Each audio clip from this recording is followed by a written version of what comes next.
Everybody! Andito kami ngayon sa aming tindahan. Ayan. Nakauna-una man kami og maghimo mi og Graham og ice cream. Ayan. Kasi nga marami kaming tira nung New Year. Yun. Yung ingredients namin, ito mango, hinimay na namin. Ayan.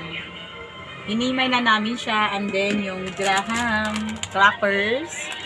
And then yung ginamit namin is 2-in-1 krema asada. Ayan, 2-in-1 yan siya. Kasi para ano nga, para tipid. Tapos ito, chichineld namin to for 1 day sa ref. Para yun daw kasi ang maganda pag naggawa ka ng ice cream, Graham at saka ano to, float. Graham float. Ayan. So, ganito, ngayon lang ulit ako ginanahan na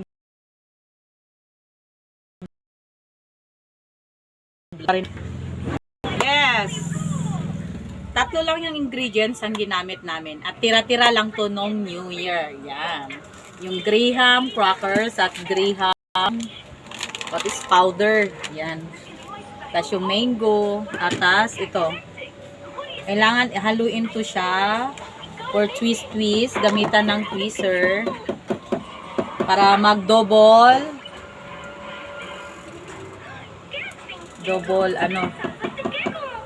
double side ang kremasada. Ihalo sa ice cream and Graham float. Yan. Ginanahan na naman ako maggawa-gawa ng mga ang tawag nito, mga merienda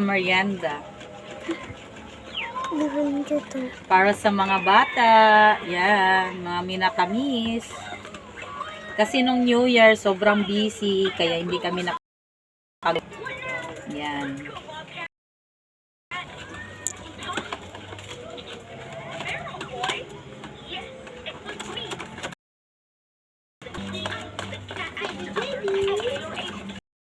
Lang din namin canister yung mga ano ng ice cream. Yan.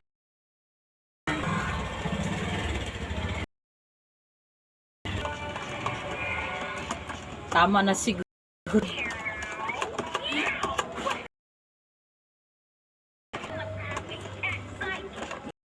Yan. Ginanahan na naman ako mag-vlog.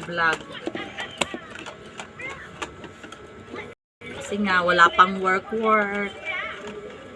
Next week, work na. Yan. Kami lang naman ang kakain nito ng mga bata. Kaya kailangan hindi talaga perfect.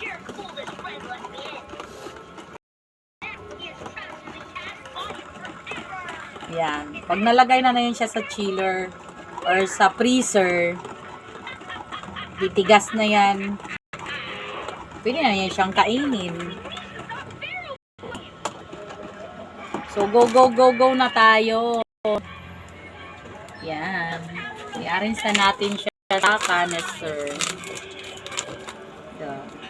Inato ra gud oy paggawa.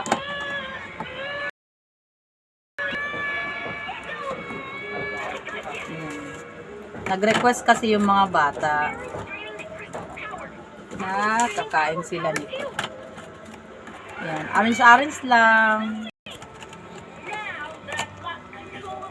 Yan.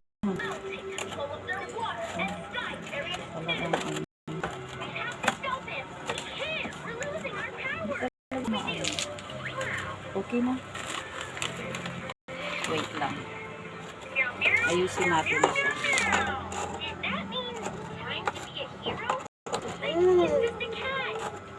Hindi pantay yun. Kailangan natin ipantay. Kailangan ipantay. Bawasan. Para ano talaga. Pak. Tinutok mo dito. Tinutok mo na. Gawa ng paraan para magkasya sa ano, Tupperware. Ma, hinto ko muna kaya ito saglit. Hinto muna. Go. And this is it, pansit. Ito na yung Graham float namin. Ayan. I-press ko na to siya for 24 hours para sulit. Ayan.